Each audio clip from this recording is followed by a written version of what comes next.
Hey guys, welcome to world affairs. मैं हूं प्रशांत धवन और यहाँ पे आप अगर देखें तो दो देश आपको दिखेंगे।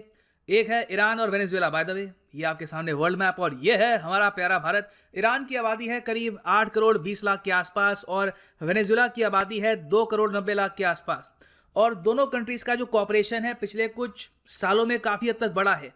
आप अगर पिछले कुछ हफ्तों की रिपोर्ट्स देखें तो यूएस मिलिट्री ने बार बार ओपनली कहा है कि ईरान आज के समय आर्म्स में बाय द वे ना सिर्फ वेपन्स हैं, मिसाइल्स भी सप्लाई कर रहा है वेनेजुएला को। और साथ ही साथ ईरान के जो रेवोल्यूशनरी गार्ड्स हैं वहां से भी बहुत सारे जो इनके कमांडोज हैं, सोल्जर्स हैं, आज के समय डिप्लॉयड है वेनेजुएला में। यहाँ पे आप देख पाओगे आर्टिकल है वॉल स्ट्रीट जर्नल का, Iran arms fighters बॉल्स्टर Maduro government in Venezuela. और यूएस ने ओपनली यहाँ पर चेतावनी दी है कि जो भी ईरानियन मिसाइल्स आज के समय वेनेजुएला में हैं इनसे हम निपट लेंगे। ये कैटेगोरिकली कहा है डोनाल्ड ट्रंप के एनवॉय ने फॉर ईरान और वेनेजुएला। सो डिस्कस करते हैं इस टॉपिक को कि ईरान आज के समय मिलिट्री डिप्लॉयमेंट क्यों कर रहा है वेनेजुएला में, इनके क्या इंटरेस्ट हैं, बहुत कुछ आपको जानने को मिलेगा। और सिंस हम यहाँ पे बात ही कर रहे हैं वेनेजुएला की, तो आपसे एक क्वेश्चन भी मैं पूछूंगा कि वेनेजुएला की करेंसी क्या है। नीचे कमेंट सेक्शन में इसका आंसर करो। यहाँ पे आपके सामने ऑप्शंस, सही आंसर आपको मिलेगा वीडियो के एंड में। और आप किसी भी एग्जाम की प्रिपरेशन कर रहे हैं, चाहे UPSC, IIT, GATE, any examination, आप परचेज कर सकते हैं कोर्स फ्रॉम unacademy.com या फिर अनअकैडमीज ऐप। सिंपली यहाँ पर जाओ, choose the exam you are preparing for, click on the exam और यहाँ पे आप यूज कर सकते हैं code PD10 to get 10% discount. यहाँ पे आप देख पाएंगे मैंने चूज किया है आइकॉनिक कोर्स यूपीएससी का और ये प्राइस पे मत कर देना। Save almost 7,000 rupees with the code PD10 because PD10 means discount.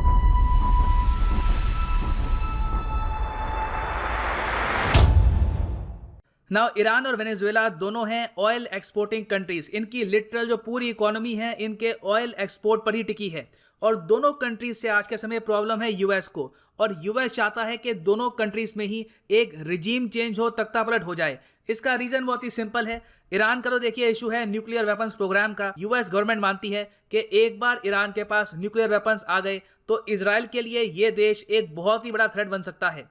Venezuela की आप अगर बात करें तो यहाँ पे इशू ये है कि वेनेजुएला की सरकार की जो प्रॉक्सिमिटी है, जो इनकी क्लोजनेस है विद चाइना, विद रशिया, ये रेगुलरली बढ़ रही है। और यूएस नहीं चाहता कि उनके देश के बहुत ज़्यादा करीब एक ऐसा कंट्री फ्लरिश करे जो बहुत ज़्यादा प्रो रशिया या फिर प्रो चाइना हो। तो इसलिए पिछले काफ़ी सालों से यूएस ने कोशिश करी है कि ईरान में जो रिजीम है ये हट जाए और वेनेजुएला में से जो निकोलस मदुरो आज के समय वहाँ पे प्रेसिडेंट हैं वो कैसे भी करके वहाँ से हट जाएं। तो ऐसे सिनेरियो में ईरान की सरकार और वेनेजुएला की सरकार ने यह एक्सेप्ट कर लिया है कि अगर सरवाइव करना है ये मुश्किल समय तो एक दूसरे का साथ देना होगा और एक स्ट्रॉन्ग अलायंस बिल्ड करनी होगी फॉर द फ्यूचर। एक बात यहाँ पे मैं और मेंशन कर दूं कि दोनों कंट्रीज को आप अगर देखो, चाहे ईरान हो या वेनेजुएला हो, इनके पिछले कुछ सालों में बहुत ज्यादा क्लोज रिलेशंस बने हैं विद चाइना।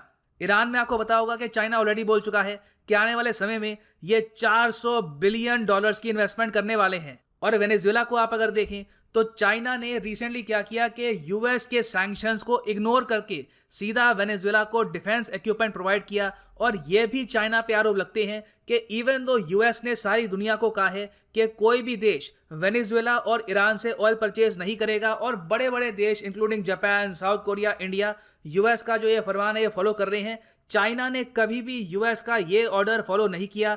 चाइना आराम आराम से ईरान का ऑयल, वेनेजुएला का ऑयल वेरियस शिपमेंट्स के थ्रू परचेज करता रहा। और यूएस ने मजबूर होकर रिसेंटली कई चाइनीज डिफेंस फर्म्स को ब्लैकलिस्ट भी किया है क्योंकि ये रेगुलरली वेपन सप्लाई कर रही थी निकोलस मदुरो की सरकार को, मतलब कि वेनेजुएला की सरकार को। और यहाँ पे आप देख पाएंगे इसका आर्टिकल है from the wall street journal. तो चाइना अपने आप में ईरान और वेनेजुएला को सपोर्ट कर रहा है, मगर अब हम पहली बार ये देख रहे हैं कि ईरान भी अब ओपनली सपोर्ट करना स्टार्ट कर रहा है वेनेजुएला को। ईरान ऑब्वियसली वेनेजुएला से ज़्यादा स्ट्रॉन्गर कंट्री है, ज़्यादा स्ट्रॉन्गर इकोनॉमी है, बड़ी आबादी है। तो रिसेंटली जब वेनेजुएला का जो ऑयल सेक्टर है इसमें काफ़ी प्रॉब्लम आ गई थी और वेनेजुएला में लिटरली ऑयल की कमी आ गई थी, तो ईरान ने वेनेजुएला को ऑयल भेजा। यहाँ पे आप कहेंगे वेट, वेनेजुएला तो कहते हैं कि दुनिया के सबसे ज़्यादा रिजर्व्स हैं ऑयल के, ये यहाँ पर है, तो ईरान वेनेजुएला को ऑयल क्यों भेजेगा?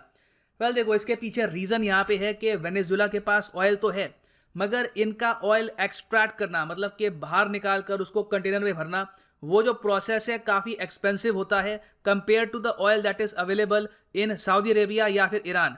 तो अगर मान लीजिए हाइपोथेटिकली स्पीकिंग अगर ईरान में पर बैरल खर्चा आता है ऑयल एक्सट्रैक्शन का $10 या फिर $15, तो वेनेजुएला में जो ये खर्चा है ये अप टू $30 to $35 भी हो सकता है। तो ऐसे टाइम में वेनेजुएला एक्चुअली अफोर्ड ही नहीं कर पा रहा अपने ऑयल को पंप आउट करना। ये अपने आप में एक आयरनी है कि ऑयल के दाम इतने गिर चुके हैं, उसके अलावा इन पर सैंक्शंस हैं, ये एक्सपोर्ट नहीं कर पा रहे, इकोनॉमी गिर चुकी है, हाइपर इन्फ्लेशन है। तो ऐसे टाइम में वेनेजुएला में ऑयल और नेचुरल गैस की भारी कमी थी। तो पिछले कई महीनों से ईरान रेगुलरली ऑयल कंटेनर्स और नेचुरल गैस के कंटेनर्स भेज रहा है टू वेनेजुएला। और अभी भी जब मैं वीडियो रिकॉर्ड कर रहा हूँ, यहाँ पे आप देखेंगे आर्टिकल है, Iran sends biggest ever fleet, कई शिप्स इन्होंने भेजी है टैंकर्स की to Venezuela, defying US sanctions को इग्नोर करते हुए Iran sends flotilla of about 10 vessels भेजी हैं to help Latin American country fight a crippling fuel shortage. और ऑब्वियस सी बात है, जब ईरान इतना बढ़ चढ़ के हेल्प करेगा वेनेजुएला की, तो वेनेजुएला की सरकार यही कह सकती है थैंक यू ईरान। और यहाँ पे आप देख पाएंगे रिसेंटली वेनेजुएला के जो प्रेसिडेंट है निकोलस मदुरो, इन्होंने यही कहा है कि थैंक यू ईरान, अपने ट्विटर पे भी पोस्ट किया था, thank you Iran for helping Venezuela's oil industry overcome US sanctions. So ये सब हेल्प करने के बाद अब ईरान ये इंश्योर कर रहा है कि वेनेजुएला में निकोलस मदुरो की सरकार टिकी रहे। अब यहाँ पे आप पूछेंगे ईरान को यहाँ पर क्या इंटरेस्ट है कि ये वेनेजुएला की इतनी हेल्प करे। वेल देखो, पहले बात को ये समझना होगा कि अगर वेनेजुएला में तख्ता पलट होता है, निकोलस मदुरो हट जाते हैं, तो उसके बाद यूएस का जो सोल फोकस होगा it will be on Iran. और ईरान में जो काफ़ी प्रो यूएस ग्रुप्स हैं, उनका भी जो मनोबल है वो काफ़ी बढ़ेगा वेनेजुएला को देखकर कि एक तो देश यहाँ पे प्रो यूएस हो चुका है, अब यहाँ पर भी टाइम आ चुका है कि एक तख्ता पलट हो, एक कू हो और फिर ईरान एक प्रो यूएस कंट्री बन जाए।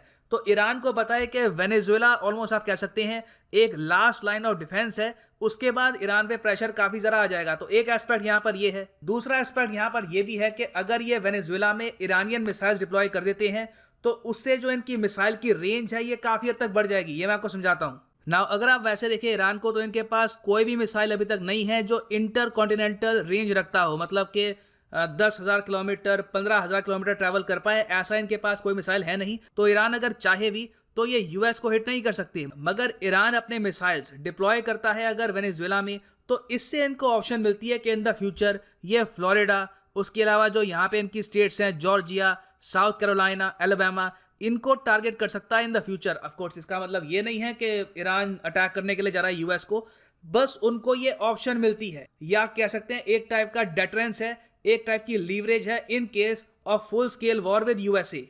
सो आप समझ गए होंगे कि यूएस ने यहाँ पर ये क्यों कहा है कि ईरानियन मिसाइल जो भी वेनेजुएला में है यूएस उनको संभाल लेगा, हम इनको बहुत ही आराम से डिस्ट्रॉय कर सकते हैं। वो कर सकते हैं नहीं कर सकते, that remains to be seen. मगर एक और फैक्टर यहाँ पे आता है इलेक्शंस का।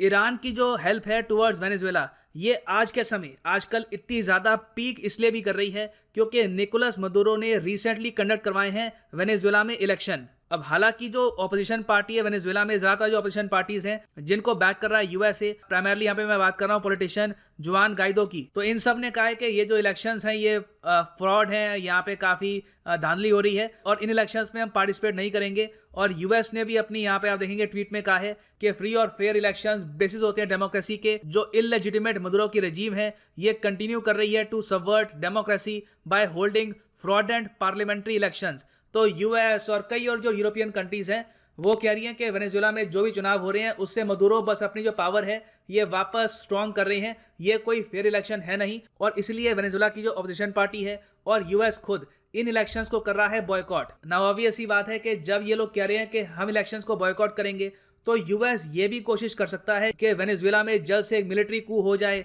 एक टाइप का तख्ता पलट हो जाए। जो निकोलस मदुरो की गवर्नमेंट है वहां पर ही कुछ लोगों को ये बाय कर लें ताकि एक तख्ता पलट हो जाए। तो ईरान ने यहाँ पर क्या किया है कि अपने सोल्जर्स भेज दिए हैं वेनेजुएला में ताकि मदुरो को वो एक्स्ट्रा सपोर्ट प्रोवाइड कर पाएं कि इन केस कुछ भी अगर यूएस यहाँ पे ट्राई करता है तो निकोलस मदुरो की जो कुर्सी है ये ना छिन जाए। और इससे पहले आप अगर देखो तो नवंबर 2020 में ईरान के विदेश मंत्री वेनेजुएला में खड़े होकर ये कह चुके हैं कि यूएस दुनिया को कंट्रोल नहीं करता। अब ईरान और वेनेजुएला जैसे कंट्रीज जो करना चाहें वो कर सकते हैं according to their free will. Now इस सब का इम्पैक्ट इंडिया पे क्या होगा? देखिए, हमको मेन मतलब है इंडियन पर्सपेक्टिव से कि वेनेजुएला और ईरान में स्टेबल गवर्नमेंट हो, that is the most important thing for us. और ऑब्वियसली हम यहाँ पर ये चाहेंगे कि इन द फ्यूचर जो यूएसए के सैंक्शंस हैं ऑन ईरान एंड वेनेजुएला, ये दोनों लिफ्ट हो जाएं। इसको लेकर रिसेंटली इंडिया के जो पेट्रोलियम मिनिस्टर हैं धर्मेंद्र प्रधान साहब, इन्होंने ओपनली ये भी कहा है कि हम अब चाहते हैं कि यूएस इंडिया को इजाजत दे कि हम लोग अब ऑयल परचेज करें फ्रॉम ईरान एंड वेनेजुएला। इस टॉपिक पे बाय द वे मैं एक अलग वीडियो बना चुका हूं, India openly says we want oil from Iran and Venezuela. World affairs पे आपको मिल जाएगी, आपको बस सर्च करना है। सो इंडियन पर्सपेक्टिव से आप अगर देखें तो ये डेवलपमेंट काफी हद तक पॉजिटिव है। ईरान और वेनेजुएला एक दूसरे को सपोर्ट कर रहे हैं। मोस्ट प्रॉब्ली दोनों कंट्रीज में जो गवर्नमेंट है स्टेबल रहेगी। और डोनाल्ड ट्रंप के जाने के बाद जब 20 जनवरी 2021 में ट्रंप का जो कार्यकाल है खत्म हो जाएगा और बाइडेन बनेंगे नेक्स्ट प्रेसिडेंट, तो उम्मीद की जा रही है कि इवेंचुअली ये सैंक्शंस रिमूव करेंगे फ्रॉम ईरान एंड वेनेजुएला। सो वापस आते हैं अपने क्वेश्चन पे, what is the currency of Venezuela. तो यहाँ पर जो सही आंसर है ये वेनेजुएलन पेसो बिल्कुल भी नहीं है। सही आंसर है यहाँ पर वेनेजुएलन बोलीवार। और बोलीवार में भी रिसेंटली 2018 में वेनेजुएला ने चेंज किया था। अब इनकी जो ऑफिशियल करेंसी है ये है Venezuelan bolivar soberano. So this right here is the end of the video. Thank you for listening and as always God bless you all.